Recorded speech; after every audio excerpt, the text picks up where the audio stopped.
দাম হয়ে যায় কয় টাকা? 90 টাকা। এখানে আরো একটা ব্যাপার থাকে, সেটা হলো অ্যাড অথবা মিডিয়া।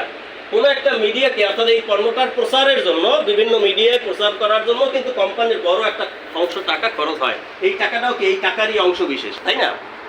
এবারে এভাবে কিন্তু পণ্যটা ডিসেন্ট্রালাইজ হয়।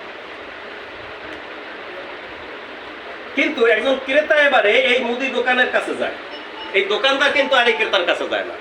হ্যাঁ, এই ক্রেতা এবারে দোকানে যাই বলে যে ভাই ডিটারজেন্ট আছে আজ দেন আমারে আধা কেজি, তাই না? এবারে দোকানদার কাছ থেকে এই ক্রেতা এই পণ্যটা চাইলে কয় টাকায় কিনলো? কারণ এই রিটেলার বা খুচরা বিক্রেতা ওনারও তো লাভ করতে হবে, তাহলে উনিও কি করলো? 90 টাকায় যেটা ক্রয় করলো ওইটা উনি কি করলো? 100 টাকায় বিক্রি করলো। দেখেন একটা জিনিস, যে পণ্যটা কোম্পানি উৎপাদন করলো 50 টাকায়, সেই পণ্যটাই আপনি আমি 100 টাকায় ক্রয় করতেছি যুগের পর যুগ থেকে। আমরা এই পদ্ধতির বিষয়ে জানি না, বাট আমি যেভাবে দেখাইলাম এটা আপনাদের কাছে কি সঠিক বলে মনে হয় নাকি বেঠিক? সঠিক। তাহলে আমরা যারা ক্রেতা, প্রকৃতপক্ষে তারা সারা জীবনের জন্য কিন্তু ক্রেতা। আমরা কিন্তু ওই যে লাভের একটা বড় অংশ, তার কিন্তু অংশীদার আমরা কোনো কালেই হই না। আপনারা একটু খেয়াল করবেন, কোনো দোকান থেকে গড়পড়তা মাসে 20,000 টাকার বাজার লাগে আমাদের, একেবারে মিনিমাম একটা ছোট ফ্যামিলির জন্য। তাহলে 20,000 টাকার যদি বাজার করি, ওই এলাকায় 10 বছর বসবাস করি, তাহলে ওই দোকানদারের কাছ থেকে আমরা 24 লক্ষ টাকার বাজার করছি। এটা আমরা কখনো হিসাব করি না, করার দরকার হয় না, বিদায় করি না, ঠিক না? কিন্তু আজকে আমি বললাম, আমি কি ভুল বললাম? আমার হিসাবে কি ভুল আছে? এবারে 24 লাখ টাকার বাজার কিনলে উনি কিন্তু কমপক্ষে গড়পড়তা 4 লাখ টাকা লাভ করছে। আগামী মাসে যে আপনি যদি বলেন যে স্যার, দোকানদারকে বললেন যে আমরা ঢাকা প্রোডাক্টের একটা ট্রেনিং এ ছিলাম, ট্রেনিং এ দেখছি আমরা হিসাব করছি যে আপনি আমার কাছ থেকে 4 লাখ টাকা লাভ করছেন। আমার স্যারে আমারে দেখাইছে যে আপনি আমার কাছ থেকে 4 লাখ টাকা লাভ করছেন। এবারে আগামী মাসের 20,000 টাকার বাজার লাগবে, এই বাজারটা আমারে দেবেন, কিন্তু কোনো টাকা পয়সা আমি দেবো না। কেন দেবো না? কারণ আপনি আমার কাছ থেকে 4 লাখ টাকা লাভ করছেন, এবং আগামী 10 বছর যদি বাজার করি তাইলে আরো 10 লাখ টাকা লাভ করবেন। তাহলে আমার এই মাত্র 1 মাসের বাজার আপনি দেবেন, এই টাকা আমি আপনাকে দেবো না। তাহলে কি দোকানদার তাড়াতাড়ি দিয়ে দেবেন আপনারে? দেবে না? দেবে না? কে হাকিম স্যার কি বলেন? দয়া করে মোবাইলটা সাইলেন্ট রাখেন, নাইলে হস্ত করা হবে। মোবাইলটা সরাই রাখেন ওখান থেকে, আমার ফোকাসটা আপনার কাছে চলে যাবে। তাহলে দোকানদারে দিয়ে দেবেন আপনার 20,000 টাকার পণ্য? কেন দেবে না? উনি তো লাভ করছে, লাভ করছে না? আগামী দিনে লাভ করবে না? করবে না। কেন দেবে না? ওইটা তার বিজনেস পলিসিতে নাই, তাই না? তাহলে এই প্রক্রিয়ার মধ্য দিয়ে আমরা যাচ্ছি। আমরা যারা ক্রেতা তারা সারা জীবন কিন্তু ক্রেতা, আমরা আর তাদের লাভের কোনো অংশীদার হচ্ছি না। বাট ডিপিএল প্রোডাক্টস লিমিটেড,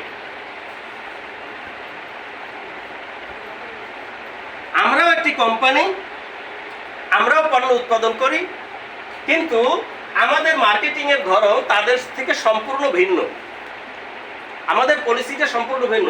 আমার অফিসে কিছুদিন আগে এক ভদ্রলোক, তার বয়স 73, একজন পুলিশ অফিসার ছিলেন এক সময়। তাকে বললাম, অনেক কথা বলার পরে বললাম, আজকে আপনাকে এমন একটা কথা বলবো যে কথা আপনি ইতিপূর্বে অর্থাৎ 73 বছর বয়সে শোনেন নাই। বললো কি এমন আশ্চর্য কথা, খুব হাসি খুশি মানুষ। বললাম, আপনি কোনো দোকান থেকে বাজার করেন? কয় না, আমি বাজার করি না। আমি কই আপনি এতদিন কোথায় ছিলেন? আমি বেশিরভাগ অফিসে ছিলাম। বলে আপনি তাহলে কোন দোকান থেকে বেশিরভাগ সময় বাজার করেন? আমি কোনোদিন বাজারই করি না। আশ্চর্য ব্যাপার। বললো আমার একটা বাড্ডা বাড়ি আছে 3 তলা, 25 বছর আগে করছি। আমি তাহলে জান না ভাই, আমি জীবনেও যাই না। মানে এই দুনিয়ার কোনো খেয়াল, লোভ, লালসা, আকাঙ্ক্ষা কিছুই তার ভিতরে নাই। সে ছিল পুলিশ, আমরা যদিও একটু পুলিশের দিকে বাঁকা দৃষ্টিতে তাকাই, তো খুবই সাদা মনের মানুষ, মাঝে মাঝে আসে আমাদের অফিসে। তো আমি তাকে বললাম যে আপনাকে এমন একটা কথা বলবো যে কথা আপনি ইতিপূর্বে শোনেন নাই। সেটা হলো, আপনি আমার এই কোম্পানি থেকে পণ্য কেনার পরে আপনাকে আমি যে পরিমাণে টাকার পণ্য কিনবেন তার কমপক্ষে দ্বিগুণ অথবা 2.5 গুণ টাকা আবারও ফেরত দেবো। আসলেও তো ঠিক বলছেন, এই কথা আমার ইতিপূর্বে কেউ বলে না। দেখেন আমাদের পলিসিটা কি।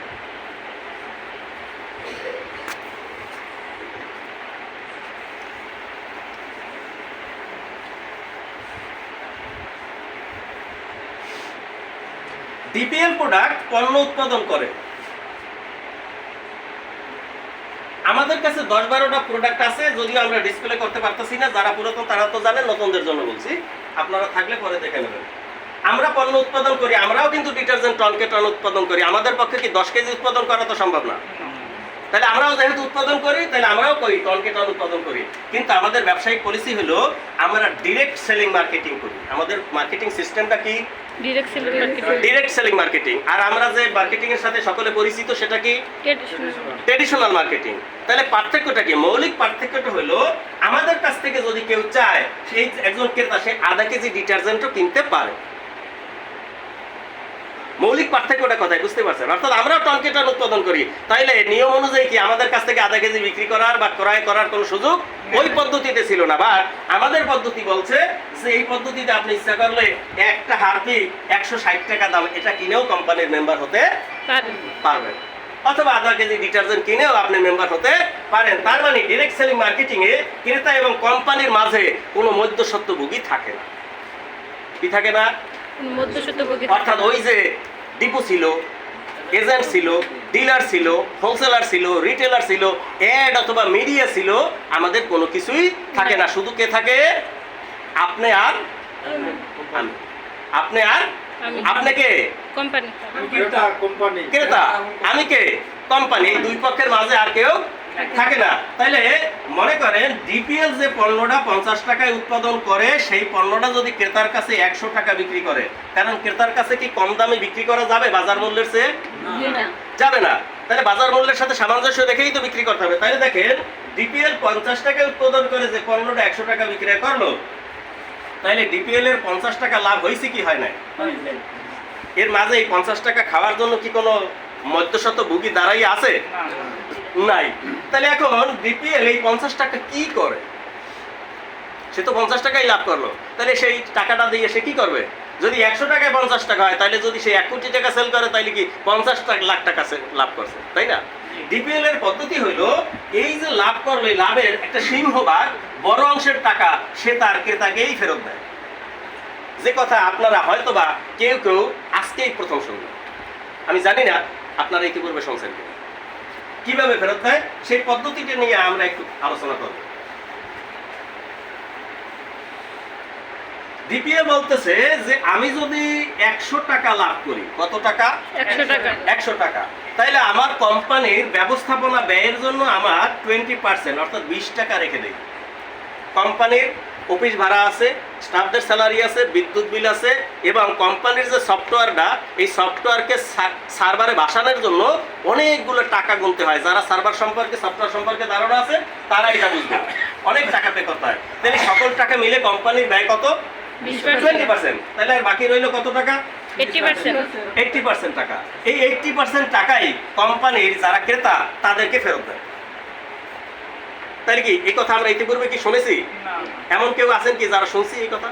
শুনি নাই। এবারে কিভাবে আমরা এই টাকাটা বন্টন করি, বন্টন পদ্ধতিটা আমি একটু দেখব। কোম্পানির যারা সদস্য বা মেম্বার বা যারা পণ্য কিনবে, যারা ক্রেতা, কোম্পানি কোনো শর্ত ছাড়াই তাদের জন্য 10% লাভের অংশীদার বানাবে। অর্থাৎ তারা যখনই আপনি কোম্পানি থেকে একটি পণ্য ক্রয় করবেন, তখন কোম্পানির আপনি আজীবনের মেম্বার হয়ে যাবেন। যখন আপনি মেম্বার হবেন, তখন কোম্পানিতে আপনার নামে কোম্পানির যে সফটওয়্যার, এই সফটওয়্যার আমাদের dhakaproduct.com, আমাদের সাইটের ঠিকানা কি? dhakaproduct.com। dhakaproduct.com লিখে সার্চ দিলে গুগলে আপনারা আমাদের সাইটটি পাবেন। এই dhakaproduct.com এর সাইটে আপনার জন্য একটা আইডি ক্রিয়েট হবে, অর্থাৎ আপনাকে আইডেন্টিফাই করার জন্য, ঠিক আছে? একটা আইডি থাকবে এবং একটি পাসওয়ার্ড থাকবে। এই আইডি এবং পাসওয়ার্ড দিয়ে আপনি আমাদের সাইটে লগ ইন করতে পারবেন। ওকে, একটু বন্ধ করেন, আমি একটু দেখাবো।